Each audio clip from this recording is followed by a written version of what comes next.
दोस्तों, आज से एक नई बुक स्टार्ट करने जा रहा हूँ। इसका नाम है big cat encounters true stories from Uttarakhand और इसको लिखा है कुंवर बलजीत सिंह ने। इस बुक को पब्लिश किया है नटराज पब्लिशर्स ने और उनकी वेबसाइट है natrajbooks.in। हमारी पहली स्टोरी है मैन ईटर ऑफ रंगोरी कोट। दोस्तों, बलजीत सिंह जी बोलते हैं कि रंगोरी कोट का मैन ईटर वो पहला मैन ईटर था जिसे मैंने मारा था। बात है सन 1998 की, यानी कि 1998 की। मैं शिकार करने का बहुत ज़्यादा शौकीन था और बंदूकों से मेरा वास्ता पड़ने लगा था बहुत ही छोटी सी उम्र में। बात उन दिनों की है जब शिकार पर प्रतिबंध नहीं होते थे और मेरे पिताजी हर जगह जहाँ जहाँ शिकार के लिए कैंपिंग की जाती है वहाँ के परमिट हासिल कर लेते थे और हम जाते थे शिकार पर। क्योंकि मेरे पिताजी जमींदार थे, उनके पास काफ़ी खाली वक्त होता था और हम छुट्टियां बिताते थे पिताजी के साथ शिकार करते हुए। 1997 की बात है। अल्मोड़ा जिले में एक लेपर्ड को मैन ईटर डिक्लेयर कर दिया गया। आज ये जगह उत्तराखंड में आती है, लेकिन 1997 में उत्तर प्रदेश में आती थी। हमारी टीम ने अप्लाई किया परमिट हासिल करने के लिए ताकि हम मार सकें उस मैन ईटर लेपर्ड को। और क्योंकि हमारे पास पुराना एक्सपीरियंस था, उसे देखते हुए हमें फौरन ही मिल गई परमिशन। हालांकि रंगोरी कोट के मैन ईटर के बारे में मुझे थोड़ी सी शंकाएं थी अपने आप से, क्योंकि ये मेरा पहला मैन ईटर होने वाला था। इसके पहले हमने शिकार किए थे, लेकिन वो आदमखोर नहीं थे। और दूसरी बात, पहाड़ी भूमि पर मैंने कभी शिकार नहीं किया था। पहाड़ी ज़मीन पर ट्रैक करते हुए शिकार करना मेरे लिए एक चैलेंज था। फॉरेस्ट डिपार्टमेंट के एम्प्लॉयज़ ने हमें बताया कि धवाला देवी फॉरेस्ट रेस्ट हाउस, जो कि अल्मोड़ा से 60 किलोमीटर की दूरी पर है, हम लोगों के लिए बुक कर दिया गया है। लेकिन हमें यह भी बता दिया गया था कि धवाला देवी फॉरेस्ट रेस्ट हाउस में पानी की सप्लाई नहीं है, तो पानी आपको खुद लेकर जाना होगा। उसके बाद हमने मुलाकात की डीएफओ से, यानी कि डिविजनल फॉरेस्ट ऑफिसर से। उन्होंने हमें ब्रीफ किया लेपर्ड की लोकेशन और आखिरी बार जहां उसे देखा गया था। लेकिन यह घटना 2 दिन पुरानी थी। लेकिन उसका एक कारण था। पहाड़ों पर कम्युनिकेशन उतनी जल्दी होता नहीं था। एक गांव से दूसरे गांव के बीच की दूरी 3 किलोमीटर के आसपास भी होती थी, और इतनी ही दूरी गांव की होती थी मेन रोड से, यानी कि पैदल चल के जाना होता था। यानी कि अगर किसी व्यक्ति को कोई खबर देनी है फॉरेस्ट वालों को, तो पहले वो पैदल चल के मेन रोड तक आएगा। मेन रोड से कोई जाता हुआ ट्रक, बस या जीप मिलेगी, उसमें जाएगा। पास के गांव जाने के बाद चौकी पहुंचेगा, फिर खबर देगा कि ये घटना घट गई है। अब जिस फॉरेस्ट गार्ड को खबर दी गई है वो अल्मोड़ा की तरफ चल पड़ेगा और इस तरह से खबर अल्मोड़ा तक आएगी। डीएफओ ने अपने जूनियर स्टाफ को हमारे साथ भेजा वो जगह दिखाने के लिए जहां पर वो मैन ईटर वारदात कर रहा था। और जो मैन ईटर ने अपना ताज़ा शिकार किया था, आखिरी शिकार किया था, वो किया था रंगोरी कोट में। इसीलिए मैंने उसका नाम रख दिया रंगोरी कोट। और वैसे किस्मत से उसका ये आखिरी शिकार ही साबित हुआ। जब हम उस आदमखोर के आखिरी शिकार वाले गांव की तरफ जा रहे थे, तभी बर्फबारी शुरू हो गई। लेकिन हम हैवी जैकेट लेके गए थे, तो हमारा बचाव हो गया। करीब 1 घंटे की ड्राइविंग करने के बाद फॉरेस्ट स्टाफ ने अपनी जीप रोक दी और बाहर आ गया। हमें लगा हम उस गांव में पहुंच गए हैं जहां आदमखोर ने अपना आखिरी शिकार किया था। लेकिन हमें मालूम चला कि हम वहां पहुंचे नहीं हैं। अभी हमें 1 किलोमीटर पैदल चलना है उस जगह तक पहुंचने के लिए। लेकिन जब हमने देखा कि हमें जाना कहाँ है, तो हमें मालूम चला कि हमें वॉक नहीं करनी है, हमें क्लाइंब करना है, यानी कि पहाड़ी चढ़नी है, करीब करीब 45 डिग्री की। अब हम भारी भरकम कपड़े लाए थे, भारी भरकम बंदूकें, राइफल लाए थे, और भी हमारे पास सामान था। हमें लगा कि हमारी तो हालत ख़राब हो गई, लेकिन मरता क्या ना करता, कोई चारा भी नहीं था, जाना तो था ही, तो गए। अब जो फॉरेस्ट स्टाफ था, उन्होंने तो पहाड़ी ऐसे चढ़नी शुरू कर दी जैसे कि वो नैनीताल के मॉल रोड में घूम रहे हैं। क्योंकि वो लोकल थे, उन्हें आदत थी। हम मजबूरी में चढ़ रहे थे। अब ये खड़ी चढ़ाई हमारे लिए बहुत भारी थी। आधे घंटे तक चढ़ाई चढ़ने के बाद हांफते हांफते हम पहुंचे रंगोरी कोट। जब हम रंगोरी कोट पहुंचे तो देखा वहां तो एकदम समतल जमीन थी, जैसे कि हमारी हथेली हो। वहां पहुंचने के बाद फॉरेस्ट स्टाफ ने दोबारा सारा घटनाक्रम दोहराया कि किस तरह से हुआ था वो हमला। अभी हम ना तो कोई सवाल पूछ पा रहे थे, ना ही कोई जवाब दे पा रहे थे। उसका कारण यह था कि हम तो अभी भी हाँफ रहे थे, ठीक से सांस भी नहीं ले पा रहे थे। करीब 15 मिनट के बाद हम इस स्थिति में आए कि हम किसी से बात कर सके।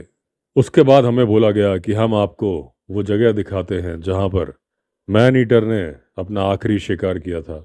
करीब 50 गज चलने के बाद, लेकिन ये 50 गज हमें भारी नहीं लगे क्योंकि ये चढ़ाई नहीं थी, समतल जमीन थी।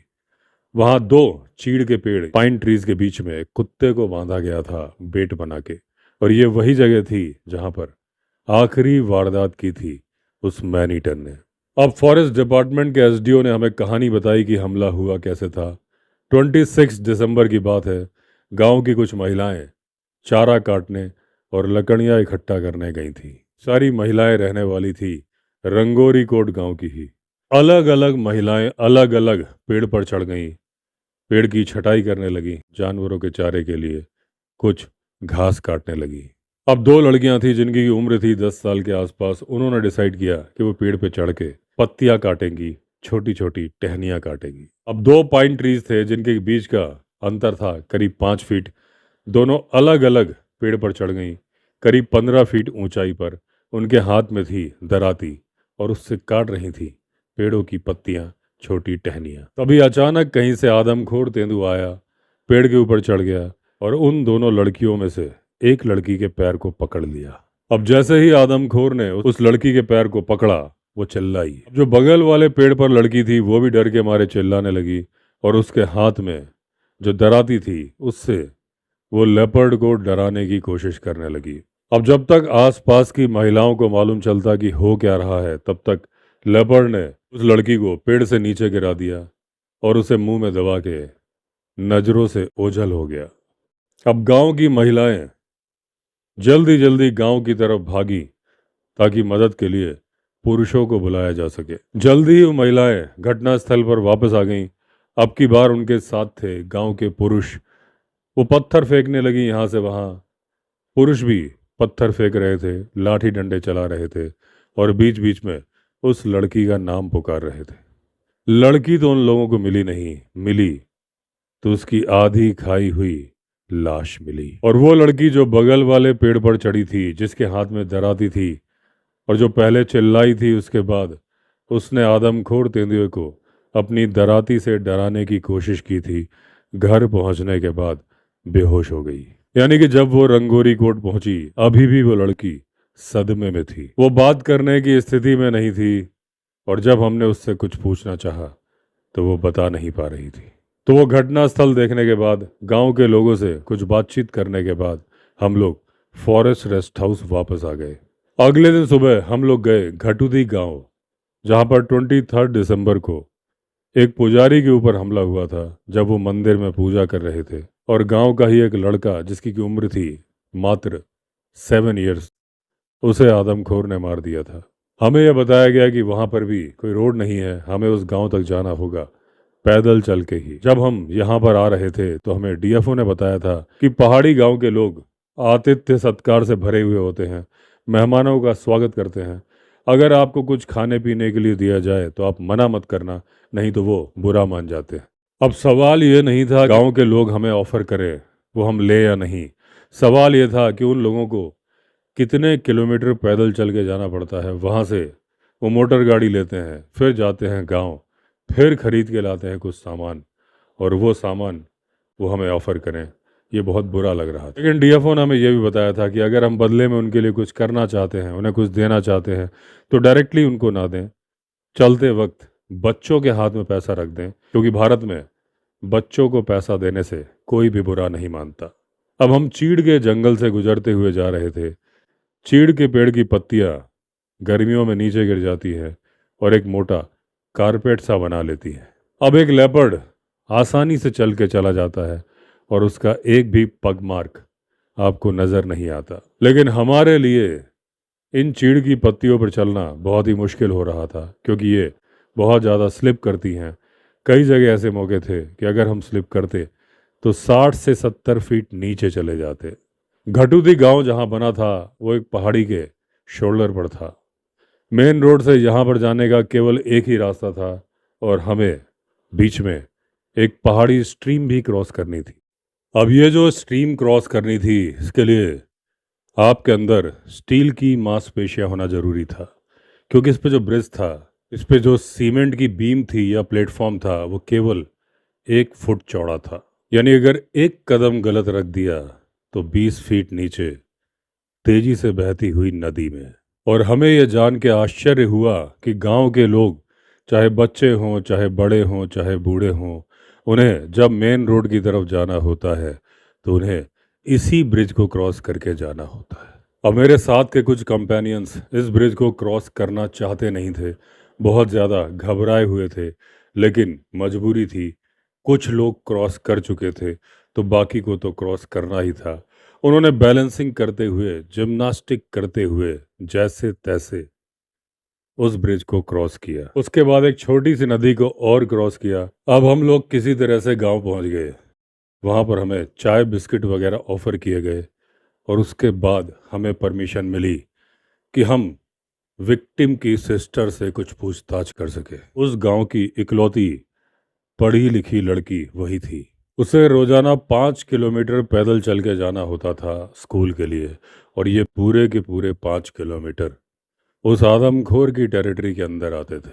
शहरों में जब बच्चे स्कूल जाते हैं तो इस तरह का कोई खतरा माँ बाप को नज़र नहीं आता, लेकिन जब गांव में पहाड़ों पर बच्चे स्कूल जाते हैं और जहाँ पर होता है आदमखोर के आतंक का साया, तो दिन में 2 बार वो बच्चे मौत के मुंह से गुजरते हैं, स्कूल जाते वक्त और आते वक्त। लेकिन उसके बावजूद वो स्कूल जाना छोड़ते नहीं हैं।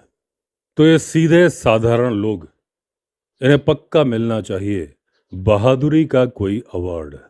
जब उस लड़की से पूछा गया कि क्या घटनाक्रम हुआ था उस दिन कि तुम्हारा छोटा भाई मारा गया आदमखोर के हाथों, उस लड़की ने बोला, वो दुर्भाग्यशाली दिन था 23 दिसंबर। गांव के सारे लोगों ने अपने दरवाजे बंद कर दिए थे दोपहर के 4 बजे, आदमखोर के डर की वजह से।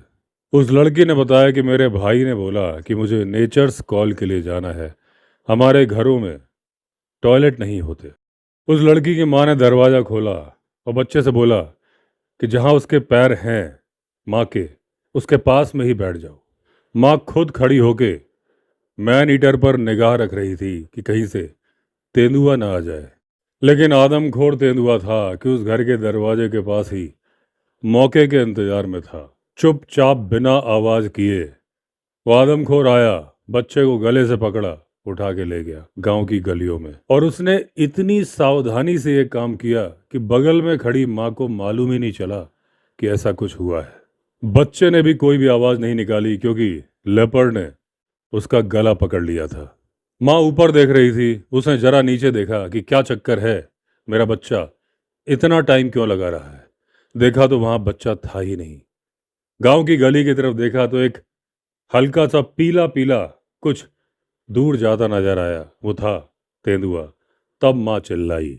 उसके चिल्लाने की आवाज सुन के उसके पड़ोसी भागते भागते आए, और जब उसने उंगली से इशारा किया कि उस तरफ गया है वो आदमखोर, तो गांव वाले उस तरफ भागे। गांव वाले चिल्ला भी रहे थे, पत्थर भी फेंक रहे थे, लाठियां भी भांज रहे थे। थोड़ा आगे जाने पर उस बच्चे की लाश मिली गांव वालों को, लेकिन आदमखोर तेंदुआ वहां से गायब हो चुका था। बच्चा मर चुका था और उसके गले में 4 केनाइन दांतों के निशान थे। वो आदमखोर उस बच्चे को खा नहीं पाया था क्योंकि उसे मौका ही नहीं मिला था। जब तक वो लेके भागा था, पीछे से गांव वाले चिल्लाते हुए, पत्थर फेंकते हुए आ गए थे, तो बच्चे की लाश को रख के आदमखोर गायब हो गया था। अगले दिन सुबह उसी गांव में एक दूसरी घटना हो गई। गांव के पुजारी गांव के मंदिर में सुबह की पूजा कर रहे थे कि लेपर्ड वहां पहुंच गया, पुजारी पे हमला कर दिया और उनकी बाह को पकड़ लिया। क्योंकि उस दिन लेपर्ड को कुछ भी खाने को नहीं मिला था, तो वो गांव में ही रुक गया था, इंतजार कर रहा था दूसरे मौके का। दूसरा मौका उसे सुबह मिला। जनरली मंदिर के पुजारी सुबह जल्दी उठ जाते हैं, नहाते धोते हैं, पूजा पाठ करते हैं। इस मंदिर के पुजारी ने भी यही किया था। मैन ईटर ने पुजारी का पीछा किया होगा जब वो मंदिर जा रहे थे, और जब वो मंदिर पहुंचे, मैन ईटर ने देखा कि वो वहां पर अकेले हैं। उनके ऊपर हमला कर दिया। पुजारी ने किसी तरह से अपनी बाह मैन ईटर के जबड़े से छुड़ाई, जल्दी से अंदर भागे, दरवाजा बंद कर दिया।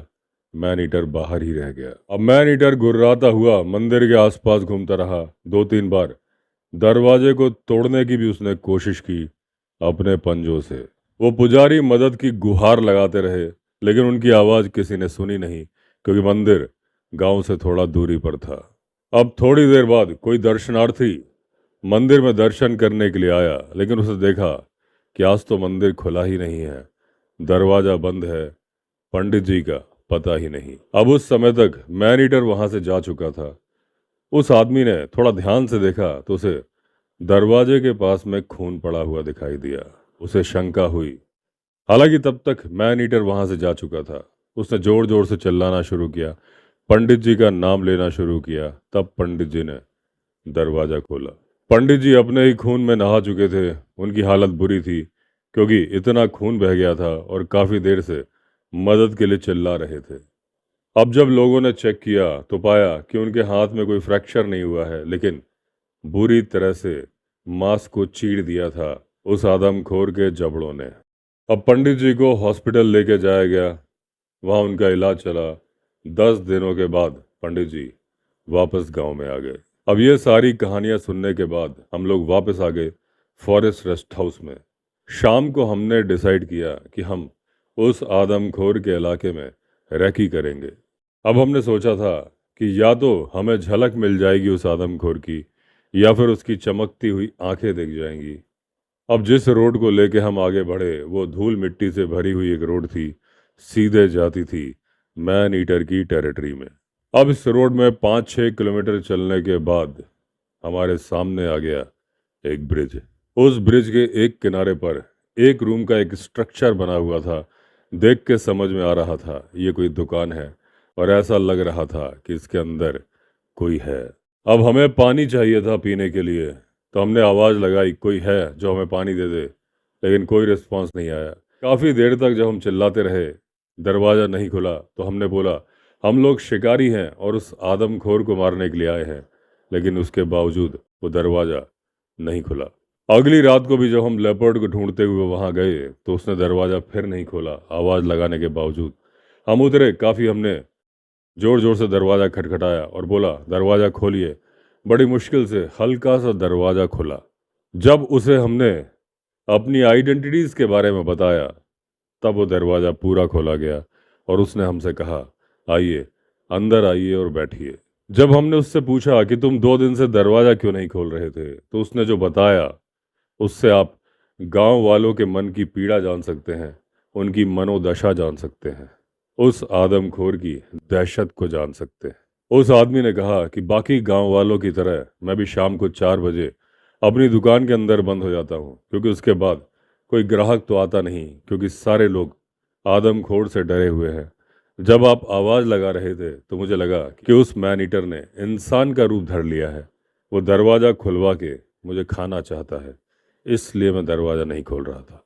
जब हमने उसे एहसास करा दिया कि हम मैन ईटर नहीं हैं, हम लोग हैं होमो सेपियंस, यानी कि इंसान, तो बड़ा खुश हुआ। अब वो बड़े ही आराम से लंबी लंबी बातें कर रहा था हमसे, अपने बारे में, गांव के बारे में, आदमखोर के बारे में। अब उसके बाद जब भी हम लोग गश्त पे जाते थे आदमखोर के लिए, उसकी दुकान पर रुकते थे, एक कप चाय पीते थे। चाय पीना तो एक बहाना था, हमें उससे बहुत सारी इन्फॉर्मेशन मिल जाती थी। एक रात जब उस दुकान पर हम चाय पी रहे थे, तभी हमें कई सारे लोगों के चिल्लाने की आवाज़ें सुनाई दी।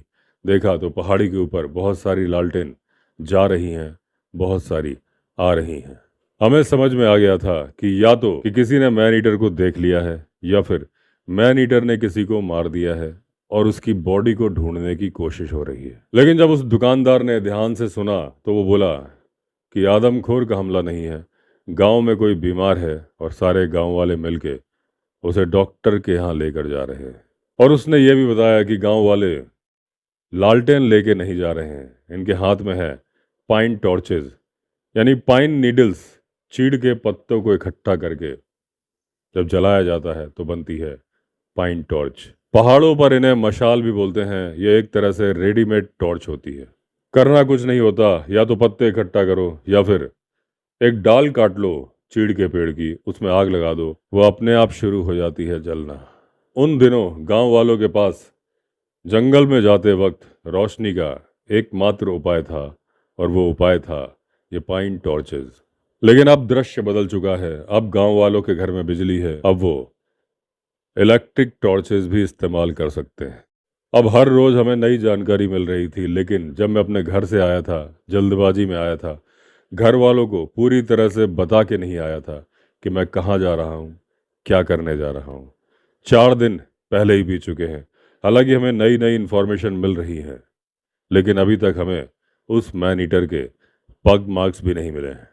पग मार्क मिल भी जाएं तो पग मार्क के सहारे मैन ईटर को पहाड़ी इलाके में ढूंढना बड़ा मुश्किल है, क्योंकि जहां देखो वहां पर पाइन नीडल्स पड़ी हैं, यानी कि चीड़ की पत्तियां पड़ी हैं। उनके ऊपर जब वो लेपर्ड चलता है तो पग मार्क नहीं बनते। तो मैंने डिसाइड किया कि मैं अपने घर वापस लौटूंगा, कुछ पेंडिंग काम जो पड़े हैं उन्हें निपटाऊंगा, फिर आऊंगा वापस इस आदमखोर को तलाशने।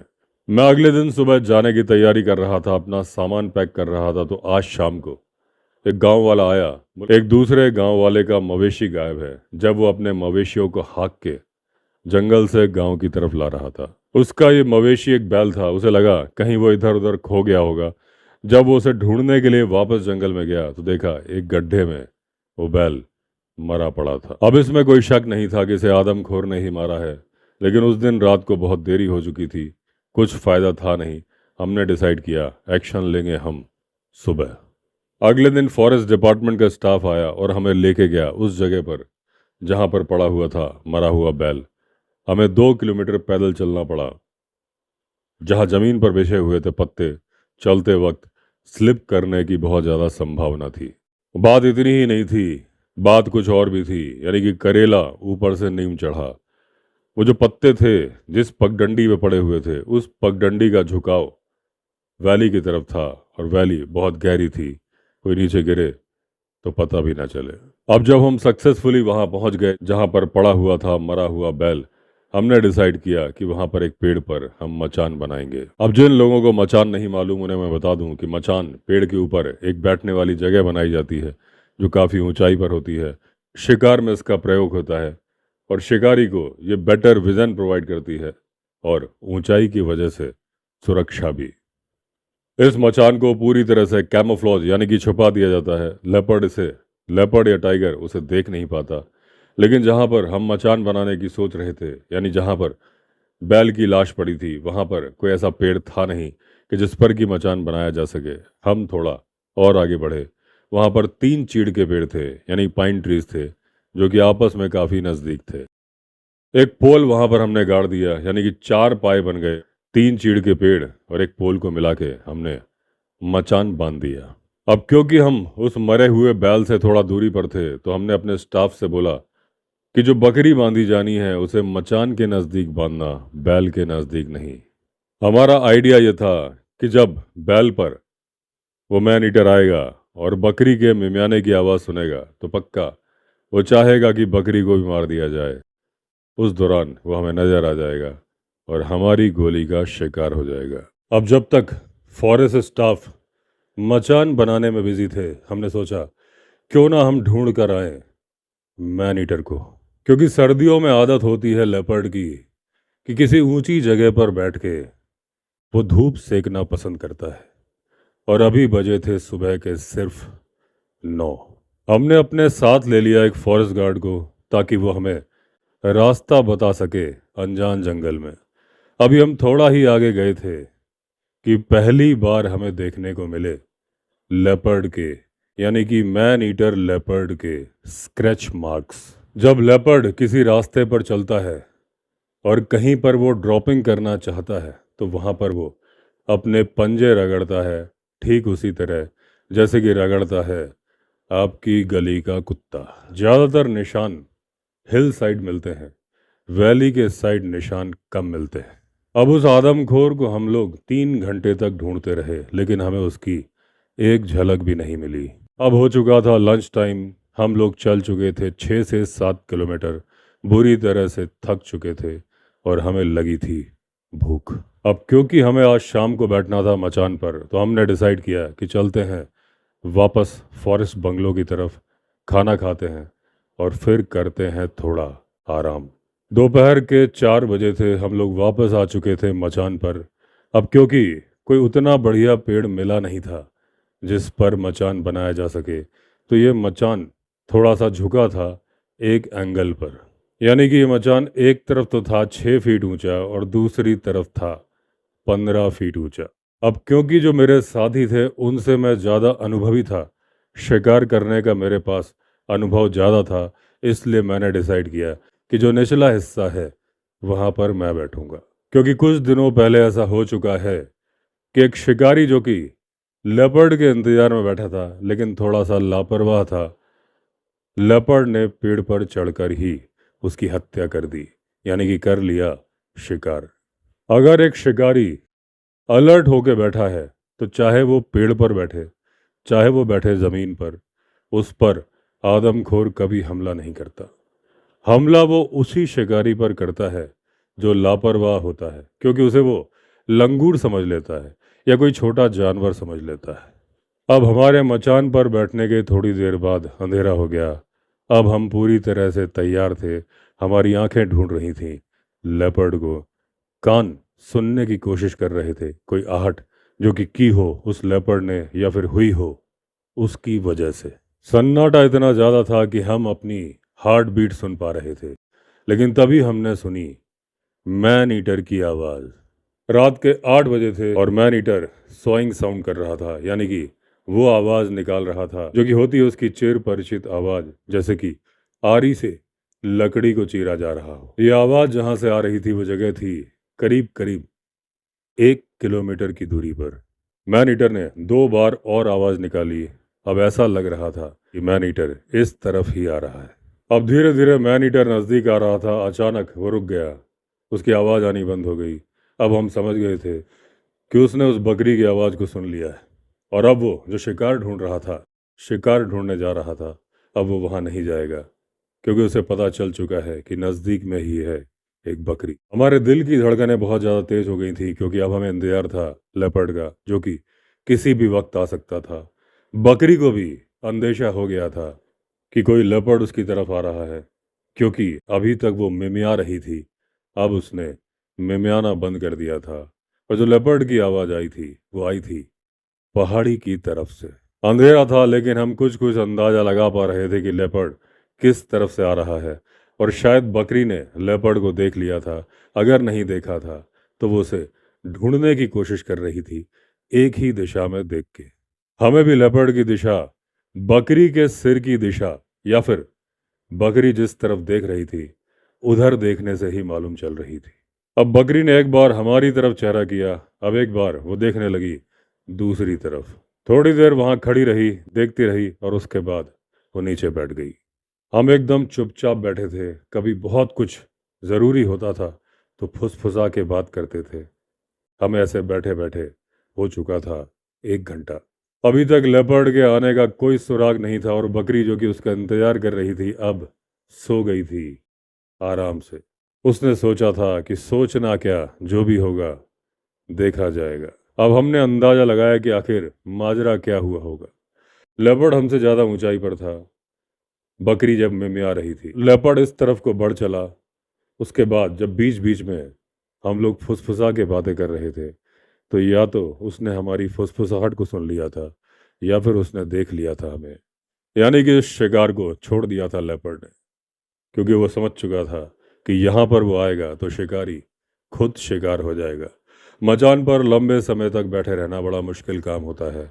हमें मचान पर बैठे बैठे अब हो चुके थे 4 घंटे।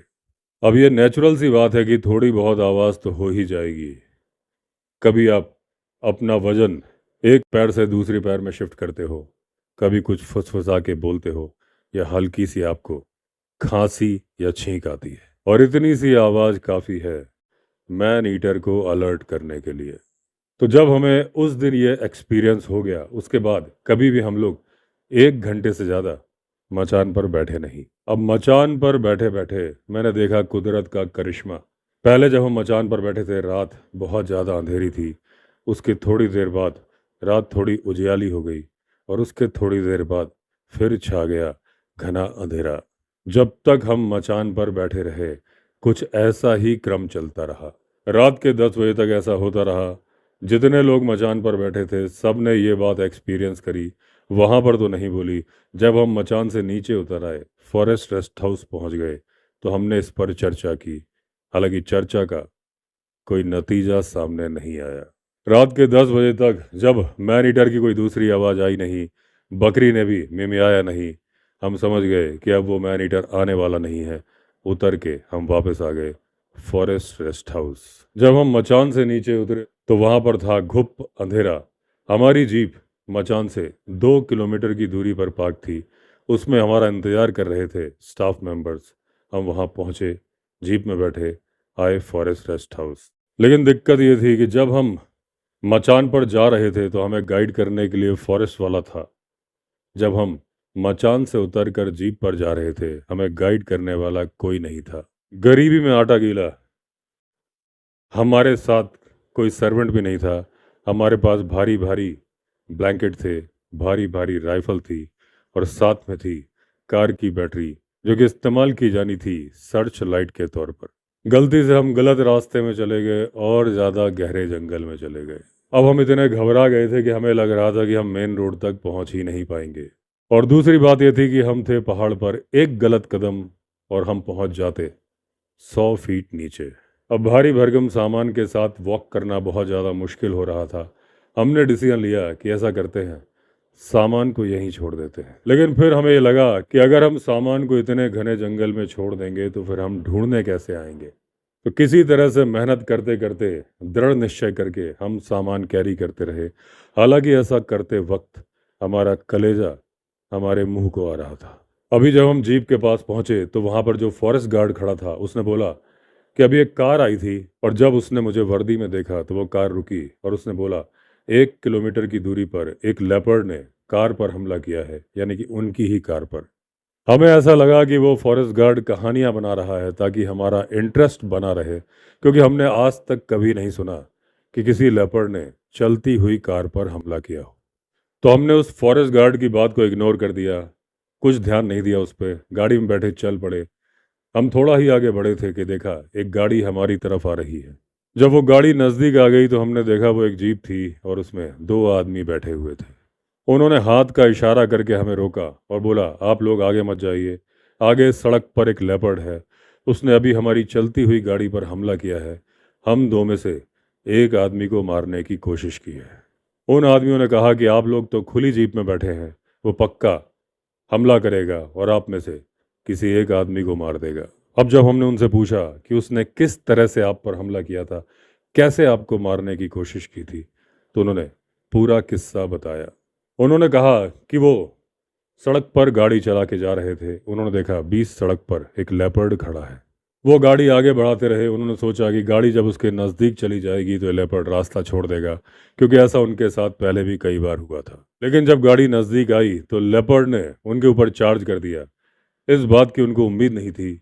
अचानक हुए हमले से वो लोग हतप्रभ थे, आश्चर्यचकित थे। अपने आप उनका पैर एक्सीलेटर पर पड़ गया। जोरदार तरीके से गाड़ी को उन्होंने भागने का इशारा किया। शायद गाड़ी खुद ही भाग रही थी, क्योंकि वो भी डर रही थी लेपर्ड के हमले से।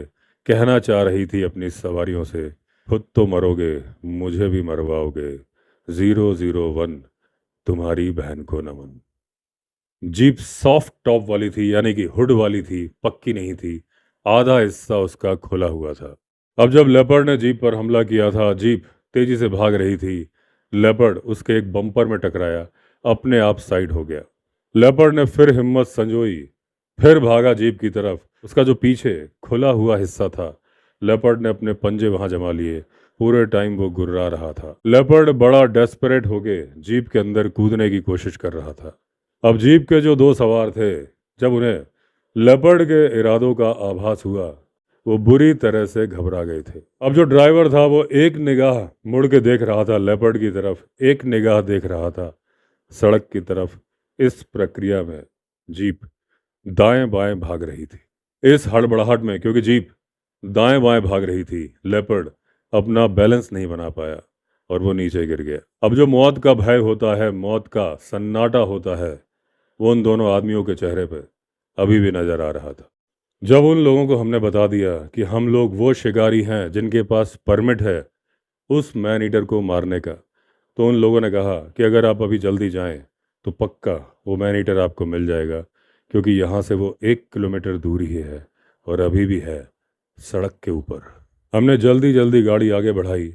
आगे जाके एक मोड़ था, उस मोड़ के बाद काफ़ी लंबी सी सड़क सीधी थी। जब हमने जलाई अपनी स्पॉटलाइट तो हमें लेपर्ड की दोनों आंखें चमकती हुई दिखाई दी। जब हमारी जीप आगे बढ़ रही थी, हमने देखा मैन ईटर घात लगा के बैठा है सड़क के किनारे। जब हमने अपनी गाड़ी थोड़ी धीमी की तो पहले तो लेपर्ड हमारी तरफ बढ़ा, अचानक से पीछे मुड़ा और एक 3 फीट की दीवार थी उसके पीछे चला गया। हम धीरे धीरे आगे बढ़ते रहे।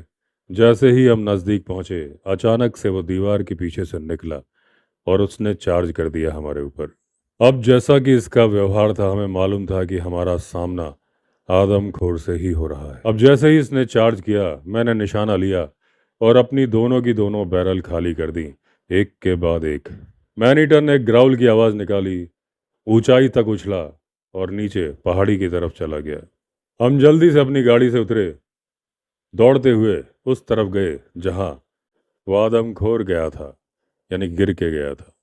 हम जल्दी वहां पहुंच गए थे और हमें मैन ईटर की आखिरी सांसें गिनने की आवाज़ सुनाई दे रही थी, यानी हल्की हल्की गुर्राहट की आवाज़।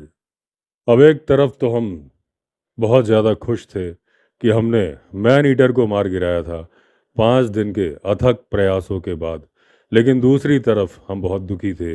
एक ऐसा जानवर मर रहा था जिसकी अपनी कोई गलती नहीं थी। उसकी गलती क्यों नहीं थी, ये बात हमें बाद में मालूम चली। लेकिन अभी जितने भी लोग हम लोग यहाँ पर थे, हम लोग उत्सव मना रहे थे। तब तक में वो वाली जीप भी आ गई जिसने अभी हमें खबर दी थी कि उन पर लेपर्ड ने चार्ज किया है। अब उसमें 5 लोग थे। उन्होंने हमसे पूछा कि क्या आपको मिला वो आदमखोर।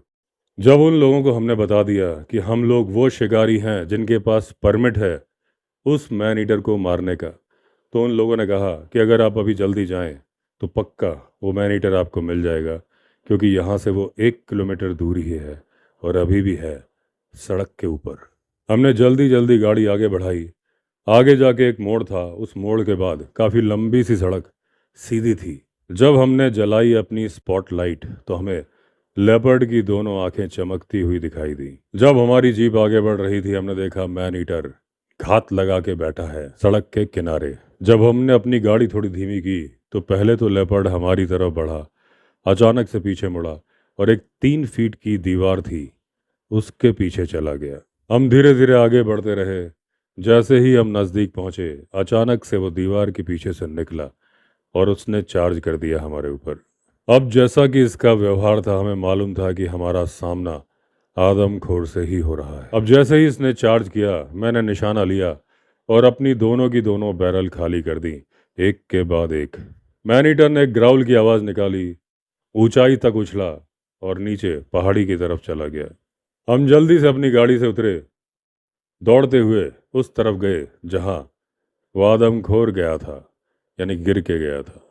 हम जल्दी वहां पहुंच गए थे और हमें मैन ईटर की आखिरी सांसें गिनने की आवाज़ सुनाई दे रही थी, यानी हल्की हल्की गुर्राहट की आवाज़। अब एक तरफ तो हम बहुत ज़्यादा खुश थे कि हमने मैन ईटर को मार गिराया था 5 दिन के अथक प्रयासों के बाद, लेकिन दूसरी तरफ हम बहुत दुखी थे। एक ऐसा जानवर मर रहा था जिसकी अपनी कोई गलती नहीं थी। उसकी गलती क्यों नहीं थी, ये बात हमें बाद में मालूम चली। लेकिन अभी जितने भी लोग हम लोग यहाँ पर थे, हम लोग उत्सव मना रहे थे। तब तक में वो वाली जीप भी आ गई जिसने अभी हमें खबर दी थी कि उन पर लेपर्ड ने चार्ज किया है। अब उसमें 5 लोग थे। उन्होंने हमसे पूछा कि क्या आपको मिला वो आदमखोर। हमने उनसे बोला कि हमने शिकार कर लिया है उस आदमखोर का, वो मर चुका है, नीचे पड़ा है। क्योंकि पहाड़ पर नीचे जाने में मुश्किल हो रही थी रात के अंधेरे में, हमने डिसाइड किया कि उसकी बॉडी को हम सुबह उठा लेंगे। जीप में जो लोग बैठे थे उन्होंने कुछ मोटी मोटी गालियां निकाली उस मैन ईटर को और ये कहा, आप चिंता मत करिए, उसे नीचे से ऊपर हम ला देंगे। लेकिन हम उन लोगों की जान खतरे में डालना चाहते नहीं थे, क्योंकि क्या भरोसा कि अभी वो मैन ईटर मरा ना हो, जिंदा हो और घायल तेंदुआ हो। क्योंकि अगर ये लोग वहां पर गए, इनमें से किसी को घायल कर देगा या फिर मार देगा और उसकी जिम्मेदारी हम लोगों की मानी जाएगी। अब काफ़ी देर बहस चली, उसके बाद ये डिसाइड हुआ कि मेरे जो कंपेनियंस हैं उनमें से एक मेरे साथ चलेगा, मुझे सर्च लाइट दिखाते हुए। बैटरी एक दूसरा आदमी उठा के चलेगा जो कि है लोकल आदमी, उनके पीछे शॉटगन लेके मैं चलूंगा। ऐसी परिस्थिति में अगर मैन ईटर ने हमला किया, मैं 1 मिनट में ज़मीन में बैठूंगा, पोजीशन लूंगा और मार दूंगा गोली। हम बड़ी ही सावधानी के साथ चलते रहे, धीरे धीरे चलते रहे। हमें जान के बड़ा संतोष मिला कि वो आदमखोर मर चुका था। फिर भी सावधानी के तौर पर हमने उस पर पत्थर फेंके, ये देखने के लिए कि वो पक्का मर गया है कि नहीं। हालांकि ये बड़ा ही कठोर निर्णय है, आपको सुन के लगेगा कि हम लोग निर्दयी हैं, लेकिन जब गोली चलाई तब भी तो निर्दयी ही थे। उसके बाद हमने उन लोकल लोगों से कहा कि अब आप चाहो तो उसे ऊपर ले चलो। वो लोकल लोग पहाड़ पर चढ़ने के इतने ज़्यादा अभ्यस्त थे कि वो नीचे से ऊपर लेपर्ड के भार सहित 10 मिनट में आ गए। हमें लगे 25 मिनट। अब हमने एग्जामिन किया उस लेपर्ड को। मेरी पहली गोली ने उस लेपर्ड की गर्दन तोड़ दी थी, दूसरी ने कंधा। अब ये एक फीमेल लेपर्ड थी, जवान थी और ऐसा लगता था कि उसके कब्ज भी होंगे। उसके टीट्स को देख के मालूम चल रहा था। इन बिटवीन कर्व्स उसकी लंबाई थी 6 फीट 7 इंचेस। अब हमने अपना ड्राइवर एक फॉरेस्ट गार्ड को भेजा नियरेस्ट टेलीफोन बूथ तक, और वो nearest telephone booth forest rest house से 10 किलोमीटर की दूरी पर था, क्योंकि हमें डीएफओ को इन्फॉर्म करना था। अगले दिन फॉरेस्ट रेस्ट हाउस का कंपाउंड लोगों से भरा हुआ था। बड़े बूढ़े भी हमारे पैर छू रहे थे और हमें भगवान का दर्जा दे रहे थे, क्योंकि हमने उनकी समस्या का अंत कर दिया था। हमने फॉरेस्ट डिपार्टमेंट से बोला कि जब भी आपको ज़रूरत हो हमारी सेवाओं की, आप हमें याद कर सकते हैं और हमारी सेवाएं होंगी निशुल्क, यानी बिना किसी कीमत के, फ्री ऑफ कॉस्ट।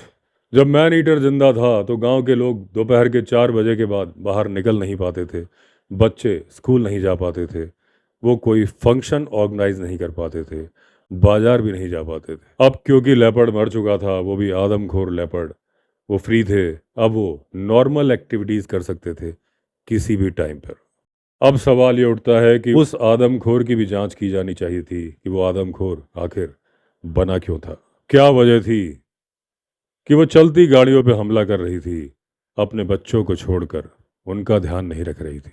क्या वजह थी कि वो बन गई थी आदमखोर। मुझे एक बात समझ में आ गई थी कि इसमें कोई ना कोई कहानी जुड़ी हुई है इसके बच्चों के साथ। हम वहां पर 2 दिन और रुके इस बात की जांच करने के लिए, और जो कहानी हमें मालूम चली वो बड़ी दर्दनाक थी और वो उसके बच्चों से ही जुड़ी हुई थी। लोकल लोगों ने बताया कि कुछ दिन पहले 2 लेपर्ड के बच्चे सड़क पर गाड़ी से पिसे हुए मिले थे, करीब करीब उसी जगह पे जहां पर अभी आपने मारा है लेपर्ड को। अब कहानी साफ थी, एक गाड़ी ने कुचल के उसके बच्चों को मार दिया था, इसीलिए वो गाड़ियों पे हमला करती थी, क्योंकि उसे मालूम था यही है गुनहगार, उसकी बच्चों की मौत का। इसलिए मैं सभी ड्राइवर से अनुरोध करना चाहूँगा कि जंगलों में और पहाड़ी इलाकों में जब आप गाड़ी चलाएं तो थोड़ा धीमे चलाएं, अलर्ट होकर चलाएं। इससे आपकी भी सुरक्षा रहेगी, उन जानवरों की भी सुरक्षा रहेगी जिनका पहला अधिकार है उस जंगल पर। क्योंकि जैसा कि अभी आपने देखा कि एक इंसान की जरा सी लापरवाही ने एक नॉर्मल लेपर्ड को या फिर लेपर्डिस को बना दिया था मैन ईटर लेपर्डिस। दोस्तों, इस तरह से एंड हुई ये कहानी। हमारी नई कहानी में फिर मिलेंगे। अगर आपने चैनल सब्सक्राइब नहीं किया है तो चैनल सब्सक्राइब कर लीजिए। चलिए फिर मिलते हैं, तब तक के लिए all the best. Vande Mataram.